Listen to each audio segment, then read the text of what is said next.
Charles, I was beginning to feel jealous of your amazing library, so I've got to get myself a new location here. How are you today, Charles? I am doing very well, Jason. Thanks for asking. I've had some house guests, and we're going to go to a different city in Malaysia today and check that out. The apartment's coming together well. My TVs are working. I've got to get some other equipment up to speed and working, but I got to say I'm very happy here. I've discovered that the restaurant scene in Penang is amazing. I mean, yesterday, three of us went to a place called, I think something like a Pido or a Pudo in Gurney Plaza Mall. And it's a strange Japanese restaurant. It's not like your traditional, what you're used to. And I can't see the screen that well, but it's APP something. It's APPI or APPUDO. It's the restaurant in Gurney Plaza. And it offered really a kind of a fusion of different types of Japanese food, and in a setting that was spectacular. And we ordered a tremendous amount of food, and the total bill was like $50. Wow. It was, Maybe they didn't realize you would become a spokesperson for the restaurant. Certainly looks good. Yeah, no, it's really fascinating. Very well presented. Ipudu, that's right. Yeah. So, so that was fun. And then cruising through the mall, when I first came out to Southeast Asia in 1994, I think it was, maybe it was a little earlier than that. It was very uneven. You had to assume that you couldn't get, things in your size if you're big and tall like I am. And the offerings weren't that good, but now, my goodness, you could walk out of your apartment in New York with nothing and relocate here and get anything, virtually anything you want. Maybe not high-end, super high-end electronics, but you could get virtually anything you want here at reasonable, probably for far less than it would cost you in New York. Did you go on an art safari? Not as yet, although I did. What I have been doing is I used to collect antique maps focusing on nations and regions of the world. And now what I'm doing is putting together a small collection of city plans of places where ancestors lived, where I lived. And I was able to find one a number of months ago in Bristol. It's a map from 1675. I think it's if you put Bristol, BRISTTOL, and 1675, you should get an image of the map. It's by, I think the guy's name is something like, is it Millerd or something like that? That might, I don't know. Yeah, it should say in the description. I can't really read the screen, so. What's Marlborough, Bristol, Antique? We've got John Ogleby. No, it's big. The maker, it's 1675, I think, and it's a city plan of Bristol, with Bristol spelled BRISTTOL. Oh no, BRISTOLL. Actually, should I just get it? Sure, that would be great. I think people would love to see something. Maybe this is it. Yeah, I'll tell you what. I'll go into the next room and I'll come back. Well, Charles, let's do that when we break for the First Amendment Forum, because then that way people who are sponsoring the show on Odyssey.com/@crowdsourcethetruth, crowdsourcethetruth.substack.com, or subscribestar.com, or patreon.com will get to enjoy that amazing map. We've got so much to talk about, Charles. Trump has been just like, honestly, I don't think I've worked as hard as Trump has been working since I was in my 30s. And I mean, the guy is 70 what? So pretty amazing. Well, I think he's had a lot of time to think about this. I love Melania's outfit. And people are saying that the squiggle on the dress stands for V and is evocative of the movie V is for Vendetta. But I think they've had a lot of time to think about that. They've actually had some personal agony. I mean, to have your principal residence raided by the FBI and to find out after the fact that there were shoot-to-kill orders. Yeah, that's crazy. That's pretty. That's that's your home, and In particular, the women I've known through my life regard homes as nests, where they go to be safe. And here you have the former president, his wife's underwear drawer raided by the FBI looking for classified documents, as if Donald Trump is really going to stuff, you know, something in Melania's bra. We're not talking about the Clintons, who kept all of her government work on a toilet bowl server in Chappaqua and scattered around unvetted electronic devices, and she got away with it so far. We're talking about mega billionaires who did, Trump did transfer power peacefully to Biden, and look how the Biden family behaved. And they had a lot of guilty knowledge. They knew from these pardons we see that Biden believes that the crime spree really accelerated after January 1st, 2014, because that's the timeline of the pardons. Then through Charles, the let date me of the interject pardon. real quick, because I think if you haven't seen this, it's worth showing. And it's Okay. funny because, you know what? I'm not any kind of fashion anything, but the second I saw Melania Trump, I was like, wow. It had to be like meeting upon meeting upon meeting about that hat. And then I saw this video yesterday. I'm not sure who this guy is, but we should just watch this for a moment because it's hilarious. Okay. Now, wait a minute. Why don't we have any sound on this guy? Oh, that's sad. All that buildup and we've got no sound. All right. Well, there's something not connecting, but this guy does a little fashion review of Melania's outfit, and it's absolutely hilarious. I'll try to, reconfigure everything every day, and it's a problem. Please continue. I'm sorry to interrupt and then not have the joke. That's okay. But so the Trump team has had a lot of time to plan this in meticulous detail. And we need to remember that Trump's core business, real estate development, is all about executing long-term plans. I mean, you don't build Trump Tower on a whim. You have to assemble the land, you have to get the approvals, you have to design it, you have to manage all the trades and the general. There's a lot of work you have to do. Then you got to rent or sell the underlying apartments and do all that leasing. So he's accustomed to executing flawlessly these long-term plans, and has had a lot of time to think about it. What I think the pundocracy, the idiocracy doesn't understand yet is they are the enemy of the people, and they are going to be prosecuted and disciplined and hounded out of existence. Take, for example, the issue of Joe Biden's pardons of his family and of unidentified people. And he had the gall to have a memo that basically said, I'm going to pardon staffers and this and that without identifying with particularity who these people are. You can't do that. And you can't, I hope and trust that the people who are currently working on the transition, and then Pam Bondi, once she gets it into the office as Attorney General, I hope they'll take the position that Biden didn't pardon people. These were pardons that were put in place by a committee who need to be identified outside the normal process, and they don't cover actual crimes that have been committed. So they're not lawful. They're not presidential pardons. I would take that position, and then I would hound these people, particularly people like Fauci. I mean, more and more is coming out now. There's something I just tweeted out to you, Jason. Somebody is alleging that they now have specific knowledge that it was indeed Fauci via EcoHealth who weaponized, who created the Wuhan virus with a specific purpose of killing as many people as possible. If that's true, if that is actually true, I mean, death is too nice a punishment for this guy. We need to bring back cruel and unusual punishment if that's true.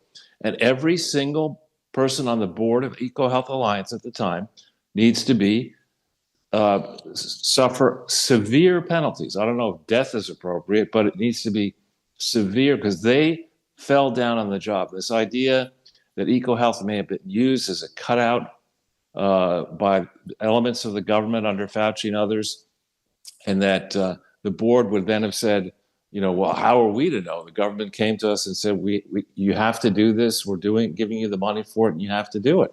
I mean, that's bullshit. That's like the Nuremberg defense. I'm sorry. Every one of those board members needs to go to jail for at least 10 years, if not longer, and suffer amazing financial penalties. The proper response of the board at the time would have been to say, fuck you. We're not doing this, and tell us exactly what you want to give us the money for. And we're going to review it. And no, we're not going to create a virus that's going to kill millions of people. No, we're not. Certainly not going to do that. Please give us a list of all the people on the team who want to do this, and we're going to report you. If the FBI doesn't do something about it, we'll have major mainstream media will have to do something about it. The people are going to do something about it, but we're not doing this. Instead, they went along for years, filing false and materially misleading reports about what they were doing, and working with many people to shield DASAC and shield Fauci and shield the other people from an abomination. Laura Logan was right. This Fauci is megala, or worse. Yeah, maybe worse. If this is true. Yeah. I mean, I think his plausible deniability is that there's a lot of videos out there of him saying that they want to create a universal influenza vaccine, and that was the purpose of it, etc. But David Hawkins would say that that's a dual-use approach where it can either be a virulent virus or a vaccine, and they would have had this plausible deniability cover baked into the cake from the beginning. I'm not defending the guy. I'm just saying they're very tricky in how they put these kind of, intelligence operations together. It's amazingly sinister, Charles. Well, yes, but you look at this and you start. I would go back to, in difficult situations, I always go back to base principles, and I ask myself, okay, what is the proper function of government? I mean, it's certainly not to set up the system where we're going to engage in activities outside the country for some reason, in a process where the person charged with doing this has been in power in this position for decades, is lining the pockets of himself and his family, is one of the highest paid people in government, paid above the level of a president, doling out billions of dollars of grants from which there may be kickbacks. I mean, this is not government service. This is beyond Tammany Hall, and man.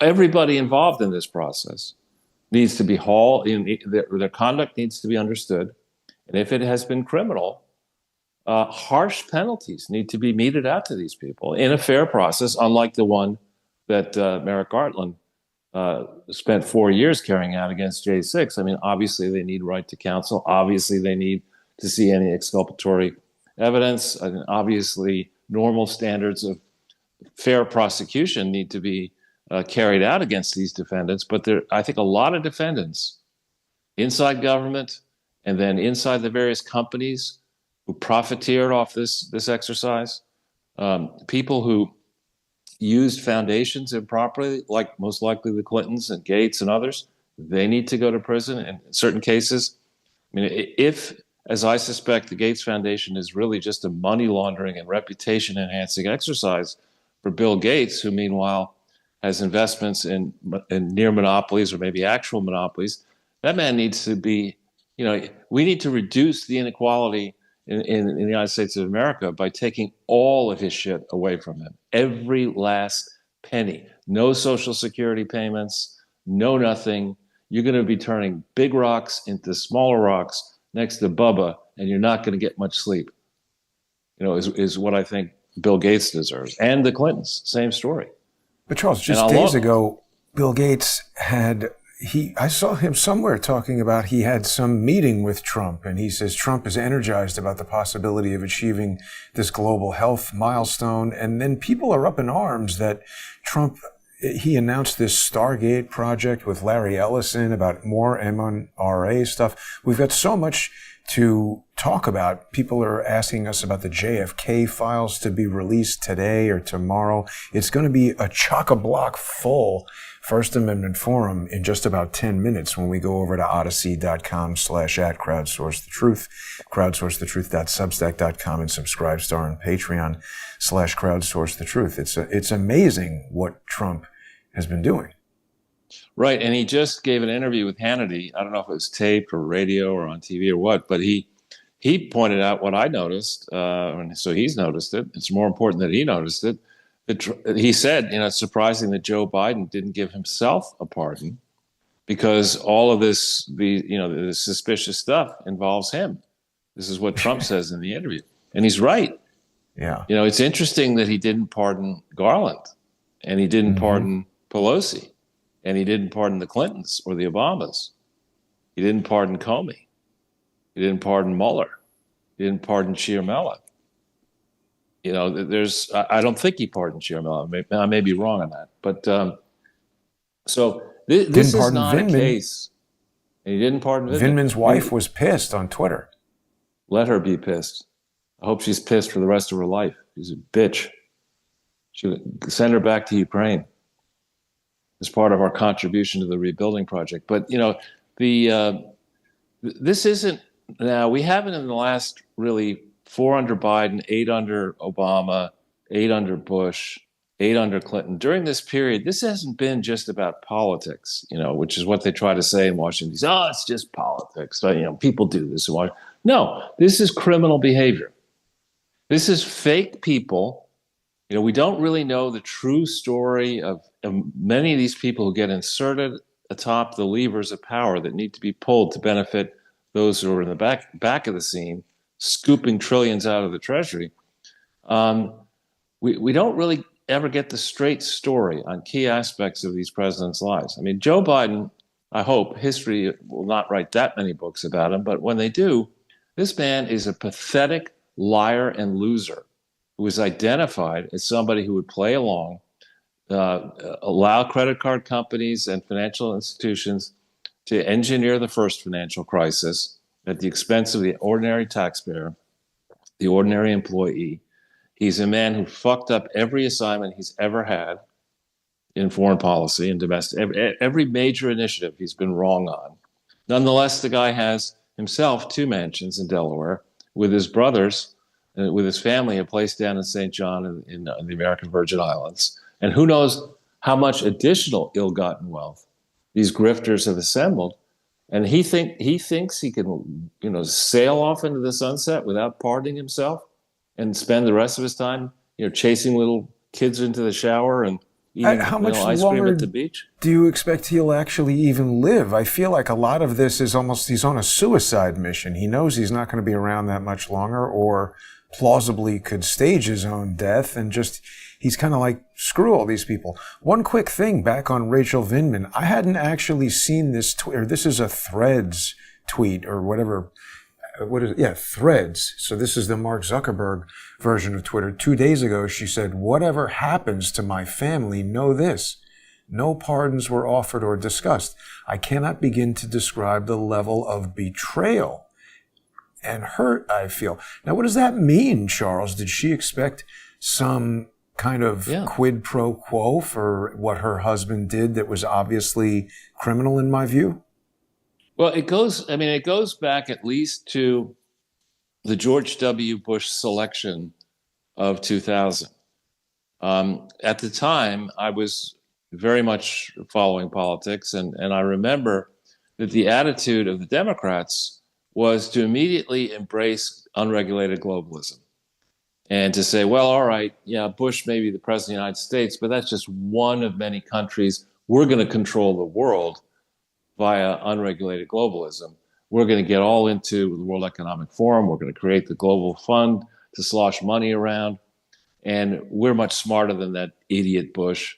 So we're just going to go to a new level of grifting. And grift they did, off of AIDS, off of the Iraq war and the Afghanistan war. They grifted to abandon it. And they did so under W. Bush, and then Barack Obama came in and decided to fundamentally destroy America with a shitty healthcare program and this Obamacare, and with a lot of awful precedents across the world, with regime change inside the U.S., destroying the system of law and order. So there's been a lot of damage done here, and people need to pay heavy prices. This can't be like the financial crisis of 2007 to 9, where no significant investors went to jail. A lot of people belong in jail. Nancy Pelosi belongs in jail. This Fedsurrection is not a laughing matter. It's deadly serious. It's more serious than a heart attack. What they did there, and your excellent footage that should be reviewed by true investigators in the FBI, what they did was they used government resources to try to thump Trump out of existence. They persecuted at least 1,500 people. They ignored the duties of the real duties of the FBI to protect our borders, to root out criminal elements. They allowed 300,000+ children to disappear via open borders. And then they took 1,500 people, four of whom I believe killed themselves. The J6 defendants, you mean? Yeah, there were suicides. 4, I think. And so this is not a laughing matter. You don't get to say that Sick Nick or whatever his name was murdered when he wasn't murdered. You don't get to do that and get away with it, right? And I'm not advocating the stormtrooper tactics that were used against the defendants to be employed against the people who bullied them in prison and bullied them from their perches as prosecutors. These people need to be, the crimes they committed need to be identified, and these people need to be aggressively prosecuted, and then aggressively sentenced. And the world needs to understand that under Trump and under his successor, America is back on track, that there is real law and order. There's tales I'm seeing in the D.C. Gulag prison, where these prison thugs, one of whom is pictured on my Twitter feed or somebody's Twitter feed I saw. He doesn't even live in Washington, D.C. He lives in Baltimore, but he somehow has a job in Washington, D.C. That shit's got to end. You cannot be why can't he commute? No, you should pay taxes in Washington, D.C. And frankly, I think the experiment with home rule in Washington, D.C. has been a disaster. Washington, D.C. Needs to be, this mayor who is encouraging the D.C. Bowser. Yeah, she needs to be criminally charged. Yeah. It is not okay to do what these prison guards and prosecutors have been doing to people who were hardly as violent as the BLM thugs who have stolen countless millions of dollars and engaged in mayhem that you yourself videotaped. We walked behind Hawk Newsom and his girlfriend. Oh, yeah. In 2020, in May, I think it was, when they were advocating, pulling down the Columbus statue and a revolution. His girlfriend then got up. She's running for Congress. She said she's not calling for change. She's calling for a revolution to bring down the United States of America. Fuck you, bitch. Well, that's not lawful. They then met with Eric Adams. So we got to unravel that as well. Real quickly, before we make our way over to the First Amendment Forum, I've mentioned this guy many times. This is William Pope. He's Free State Will on X. And he is the guy who defended himself. He's a J6 defendant, him and his brother, pictured here, defended himself pro se, and they were never charged. They overcame the prosecution, and the United States surrendered to the Pope brothers, dropped the case pursuant to the motion filed by the United States Electronic Court filing number 388. It is hereby ordered that the motion to dismiss the indictment. He just was never even charged. He was indicted, but he won. It's amazing. So this is an incredible case, an historic case of a pro se victory. William Pope is a living legend, and he was described as the greatest pro se litigant that America has ever seen. I believe that's an accurate description. Fantastic victory by Will Pope. But he shouldn't have had to endure this, and the people who went after him need to have their law licenses suspended. They need to never practice law again, because they obviously do not understand prosecutorial discretion. These are political partisan hacks. Not only should they lose their law licenses, they should never be allowed to engage in politics in any way. Well, they just got to go to jail. They should be prosecuted for this. For 25 years each. Something like that. I agree completely. So, Charles, we're at the end of our intro show here, and we're going to be continuing with this really gripping discussion. People can join us on odyssey.com/@crowdsourcethetruth, crowdsourcethetruth.substack.com, and subscribestar.com, and patreon.com/crowdsourcethetruth. I got to thank all the show sponsors. I got to pay for this, expensive, fancy loft here, Charles. So we need all the sponsorship I can get. And thanks to everybody who is providing it. We'll be back in less than 5 minutes. Stay with us.